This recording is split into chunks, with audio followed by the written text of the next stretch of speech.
היה בבורסת תל אביב שאתם אולי בכלל לא מכירים, ואנחנו ממשיכים בסדרת הסרטונים שלנו על הבורסה המקומית, ולכך אנחנו מזמינים את מרדכי הרוש מפלקון קפיטל, שידבר על החברה הזאת.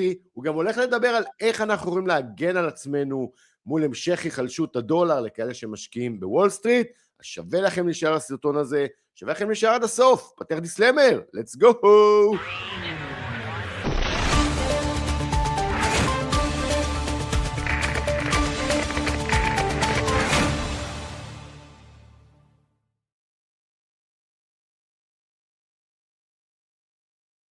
יוסי כהן באתונה, מרדכי הרוש. נראה שקראת לך מוטי בזה? יכול להיות שאמרתי מוטי? לא סגור על זה.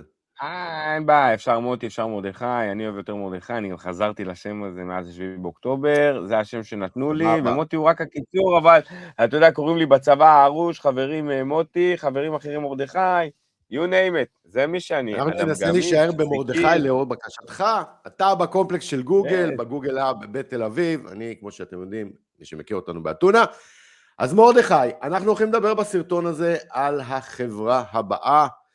דיברנו בזמנו על Next Vision, דיברנו לפי דעתי על אלבי, דיברנו על הריט, ואתה מזהה פה את הדור הבא של המניות הביטחוניות, ומישהי שיכולה לעשות הרבה רעש בתיק שלנו. אז בוא תספר לנו מי זאת RP Optical, The Future of Thermal Imaging.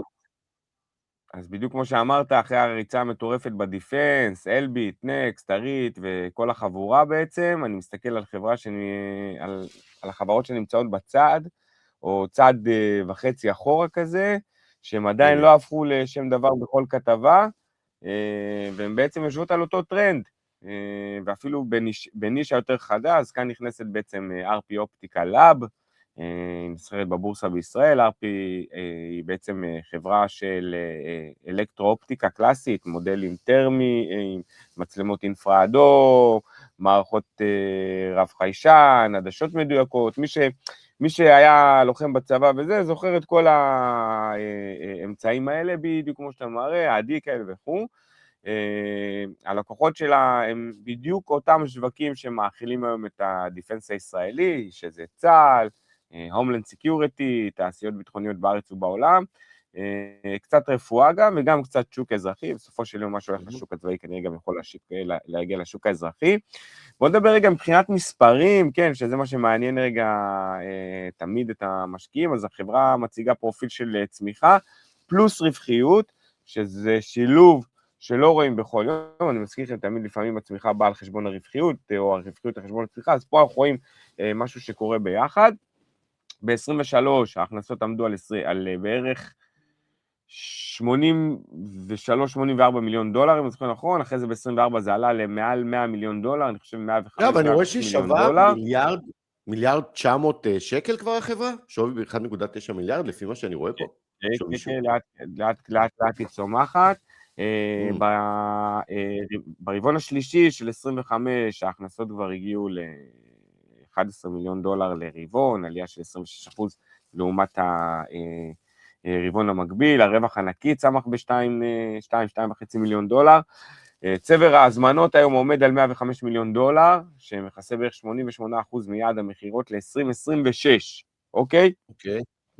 והצבר הקיים צפויה הכרה בהכנסה של 16 מיליון דולר כבר ברבעון הזה, הרבעון הרביעי, ועוד 66 מיליון דולר ב-2026. אני מזכיר לאנשים, צבר הזמנות זה לא בהכרח אומר הכנסות, זה חייב להיות מתורגם להכנסה, אוקיי? נכון. זאת אומרת, כן, זה שדיווחה חברה מדווחת על זה שיש לה צבר הזמנות של 100 מיליון דולר, זה נחמד ויפה, אבל צריך לראות שזה באמת תורגם. בסוף זה הזמנות האלה קרו, והיו, והיא קיבלה. אבל רגע, שנייה, מרדכי, סליחה, אני רוצה אותך שנייה. אני רוצה רגע לעשות את זה. אז אני רואה פה כרגע שהחברה שווה כבר עכשיו 1.9 מיליארד שקל, לפי מה שאני מסתכל פה בשווי שוק שלה פה באתר של הבורסה. מיוני היא עלתה ביותר מ-150%, אם אני רואה נכון, מ-1,000 ל-1,005, ועכשיו היא במחיר 2,687. זו עלייה יפה מאוד כבר עכשיו, מיוני, זה מטורף. נכון, היא נהנית בעצם, אבל אתה יודע, היא נהנית כמו כל החברות הביטחוניות, רק לא מזמן עשינו פה סרטון על Next Vision, וראית מה קרה יומיים אחר כך, כן, שלא תגידו שאנחנו לא מביאים פה הכל בזמן אמת, כן? הם עוד לא ראו את הסרטון לצערי הרב, אבל זה לא משנה, אנחנו לא מדברים על אבל לא מניות משנה, ליומיים. זה מוקלט, התאריך זה מה שחשוב, וכולם אומרים את זה, ובסופו של יום היא גם נהנית מהדחיפה בסייקל הביטחוני, וגם Next Vision לפני 4 שנים עשו עד היום כמעט 3,000%. זה שהמניה עלתה ב-150%, זה לא אומר שאין לה לאן עוד להתרחב ולצמוח, וזה נראה כמו סיפור קלאסי של גל שני בדיפנס, זה לא ברנד גדול כמו אלביט, אבל זה שחקן נישה עם טכנולוגיה, עם צמיחה דו-ספרתית, עם רווחיות יפה, בצבר הזמנות שמן, שאם הוא הולך ומתורגם להכנסות, אז צריך להבין שיש פה בעצם פוטנציאל גדול. אבל מצד שני, אתה מכיר אותי, צריך להיות כנים, השוק לא טיפש, אחרי ההנפקה ביוני 25, נכנס פנימה גם כסף מוסדי וגם משקיעים פרטיים, וכמו שראינו בדוחות של Q3, למרות המספרים הטובים, המניה, אפשר לראות בגרף פה, תקנה טיפה מטה, אבל השבוע קיבלה, השבוע לדעתי, יחד עם Next Vision, זה היה לדעתי באותו יום, אני לא זוכר, או ביום שני או ביום שלישי, קיבלו הזמנת רכש חדשה, ואנחנו רואים את המניה מגיבה בהתאם. צריך לזכור שאתם תראו את הסרטונים, אנחנו מקליטים כמה סרטונים ביחד, לא בהכרח תראו, אבל שוב, המטרה שלנו היא משקיעים לטווח ארוך, אז זה לא באמת משנה אם זה היה עלייה כזאת פה, עלייה שם, הטווח שלנו ארוך.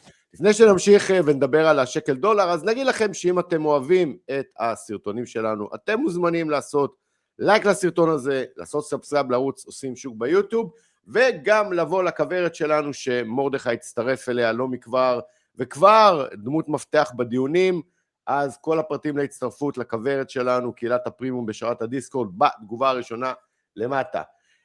מרדכי, בוא נעבור לדבר רגע, עכשיו רוב הכסף שלי, עזוב, אני כבר לא גר בישראל, זה פחות רלוונטי לי כמעט, כי רוב הכסף שלי הוא באירופה, אז אני מבחינתי, ככל שהשקל יותר חזק, לי זה הרבה יותר טוב, יש לי כוח קנייה הרבה יותר גדול באירופה ובארצות הברית, אבל עכשיו רוב הצופים שלנו נמצאים בישראל, מושקעים בהרבה, 80% מההשקעות של משקיעים פרטיים בישראלים בוול סטריט, הם רואים את התיקים שלהם אולי עולים 3-4 שנים, אבל מצד שני השקל לא מפסיק לנגוס להם ברווח הזה.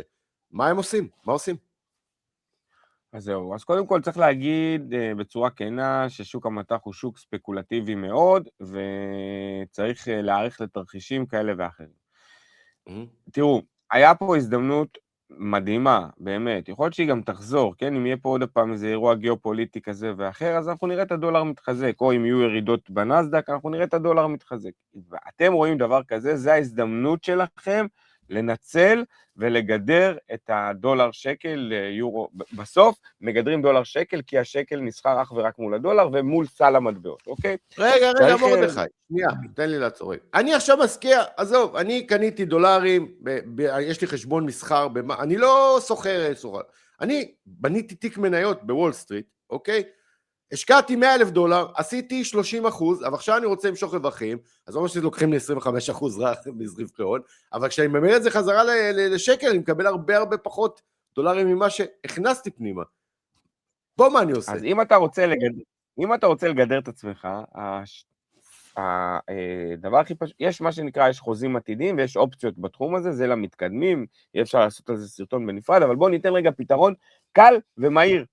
אני רוצה היום לגדר את עצמי מול הדולר, אני יכול לקחת הלוואה בדולר, אני אשלם עליה ריבית דולרית, לקור אותה, להפוך אותה לשקלים, לקחת את השקלים, לשים אותם בפיקדון, לקבל עליה ריבית, הריביות מתקזזות, וככה יצרתי גידור. זאת אומרת, אם השקעתי $60,000, אני לוקח הלוואה מצד שני ב$60,000, מוכר אותה בשקלים, הופך אותם לשקלים, את השקלים האלה שם בפקדונות, וסיימתי. מה העניין? שאני תמיד מגודר בנכס הבסיס, כי יש לי את $60,000 מצד שני, אז אם אני חייב דולר, אני תמיד צריך להחזיר דולר. אבל השקלים נשארים בפיקדון, קיזזתי את פער הריביות ביניהם, יצא לי איזה, ההפרש ביניהם זה מה שנקרא עלות הגידור, ויצרתי לי כמשקיע פרטי גידור, כמו מקצוען, כמו מוסדי. אני לא שמעתי את הדבר הזה עד היום, זה בהחלט פה, אתה פה, אני לא יודע איך לא שמעתי את זה עד היום, תשמע, אני לא הצטרחתי, אבל יופי של תובנה, נהדר. תרשום את זה גם בקהילה פה, שלא תשכח. אני ארשום, אני אוציא להם על זה. זה, אתה זוכר המאמר ששלחתי אתמול על אירועי חיצוני, אירועי פנימי, אני רגע רוצה להסביר להם איך המערכת הבנקאית עובדת, הפד והבנק עצמו, ואז איך אפשר לנצל את זה לטובתי. אבל זה נקרא חוזה סינתטי, זה מאוד פשוט, סך הכל בניתי מכשיר, כאילו מה זה בניתי? כל אחד יכול לעשות את זה, בניית מכשיר פיננסי בצורה פשוטה. מעולה, מעולה, מעולה, מרדכי ארוש, אז אנחנו רק נגיד שאנחנו ממשיכים להופיע back to back בערוץ 10, מרדכי מופיע לפניי בשעה 1 בימי רביעי, אני אחריו ב-1:40, אז אתם יכולים לראות אותנו back to back ולא רק על אותו מסך. תודה רבה לך, ואנחנו נתראה בסרטונים נוספים בערוץ, שים שוק, יום טוב לכולם, ביי.